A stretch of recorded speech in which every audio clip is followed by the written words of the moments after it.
In just 11 minutes, get 10 powerful takeaways from the 3-hour conversation between Joe Rogan and Ben van Kerkwyk. Discover Egypt's labyrinth with 3,000 underground rooms, why its discovery has been suppressed, and shocking evidence of ancient high technology. Stay till the end. You won't want to miss this. Takeaway 1. Egypt's labyrinth of 3,000 rooms. Joe Rogan and Ben van Kerkwyk begin their conversation with what may be one of the greatest unsolved mysteries in history, the lost labyrinth of Egypt.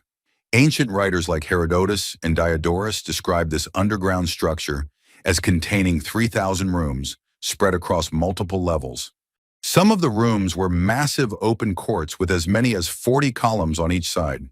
Herodotus even wrote that the labyrinth was greater than all the temples of Greece combined. Ben explains that modern scans using ground-penetrating radar and other scientific methods have confirmed large underground structures that match these old descriptions. The scans show stone walls meters thick, arranged in a maze-like fashion, covering an area larger than a football field. And these scans only covered a small part of the site. Joe is blown away when he hears that ancient sources spoke of 2 levels with thousands of rooms, some of which visitors were not even allowed to enter. For example, Diodorus said that a visitor needed a guide or they would get lost for days underground, which shows how enormous and complex this place must have been. Now let's move to the next takeaway. Takeaway 2, why the labyrinth matters today. After hearing about the scale of the labyrinth, Joe Rogan asked Ben why this discovery is not already world famous. Ben says that if fully revealed, it could be the biggest find of our lifetime. It would show that ancient people were capable of engineering far beyond what textbooks tell us. He even calls it the discovery of the millennium. But time is running out.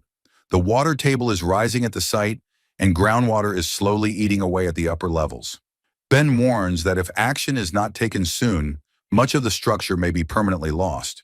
This is why he makes videos about it, to raise awareness before it is too late. Joe calls it a tragedy if humanity lets something this important vanish into the mud. For example, he says bluntly that if the labyrinth really has thousands of chambers underground, then hiding or ignoring it is like bearing the truth of who we really are as a species. Now let's move to the next takeaway. Takeaway 3, hidden discoveries and suppression. The conversation then shifts to why most people have never heard of the labyrinth despite this incredible evidence. Ben explains that multiple expeditions have already proven its existence. In 2008, a Belgian-funded team called the Matterhorn Project used scientific methods like ground-penetrating radar, geomagnetism, and seismic tomography. They found exactly what Herodotus described, a vast underground maze beneath the sands. But after a small lecture in Belgium, they were ordered by the Egyptian authorities to stop talking about it. The leader of the project later revealed that his team was threatened with national security sanctions if they made the results public. Joe shakes his head at this and says it is insane that political gatekeepers get to decide which discoveries humanity is allowed to know. For example, Ben recalls how, when the Scan Pyramids project announced the discovery of large voids inside the Great Pyramid, Zahi Hawass immediately dismissed it as nonsense, only to later stand on stage years later as if he were the one announcing the find. Now let's move to the next takeaway. Takeaway 4, the problem of rising water. Ben tells Joe that one of the biggest threats to the labyrinth is not politics but water. When the Aswan High Dam was built in the 1960s, it stopped the natural flooding cycle of the Nile and raised the groundwater level. As a result, the upper levels of the labyrinth are now submerged and slowly dissolving in salty water. Excavation would require a huge engineering project to reroute canals, install pumping systems, and dig trenches, which could cost millions of dollars and take many years. Joe calls it short-sighted that officials would rather ignore the discovery than face the cost of saving it. Ben agrees, saying it is easier for them to pretend the labyrinth does not exist than to admit they cannot protect it. For example, he points out that Flinders Petrie over 100 years ago entered passages under a pyramid at the site that are now completely flooded, showing how much the water level has risen since the dam was built. Now let's move to the next takeaway. Takeaway 5, cultural memory and lost civilizations. Joe and Ben discuss how the labyrinth fits into the bigger story of lost civilizations. Ancient writers described it as ancient even in their time, which suggests it may predate dynastic Egypt. The labyrinth is not mentioned in modern school books, yet it was written about by multiple Greek and Roman authors who visited it over centuries. They all describe the same thing: thousands of rooms, twisting passages, and giant courts of stone. This consistency across different cultures adds credibility. Joe says this could mean that advanced civilizations existed thousands of years before the Egyptians we know from history class. For example, satellite images of the Sahara show giant dried riverbeds and channels, which suggests that massive floods once swept across the land. Such floods could have destroyed earlier civilizations, leaving only structures like the labyrinth behind. We're halfway through the video. Thanks for sticking with us. If you're enjoying it, hit the thumbs up and share it in your WhatsApp groups. If you'd like to support us, please tap the thanks button below. It helps us keep making great content. Drop a comment and don't forget to hit subscribe for more. Now let's continue with the video. Takeaway 6, evidence of ancient high technology. The labyrinth is not the only sign that ancient people may have had more advanced knowledge than we give them credit for. Ben introduces what he calls the tale of two industries. On one side, we see clear evidence of handmade objects like mud bricks and crude tools, which match the records we have of dynastic Egyptians. On the other side, we see artifacts of stunning precision made from very hard stone, which cannot be explained by those same simple tools. These include granite vases with perfectly symmetrical walls and giant statues weighing hundreds of tons that are carved with incredible accuracy. Joe is amazed when Ben explains that some of these vases are only 2 millimeters thick and made from rock crystal, yet they have survived thousands of years without breaking.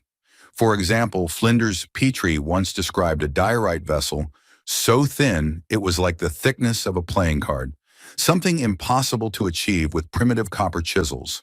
Now let's move to the next takeaway. Takeaway 7, the enigma of the vases. Ben goes deeper into the story of the stone vases, which he calls the smoking gun of lost technology. Many of these vases come from pre-dynastic burials, which means they were made before the pharaohs.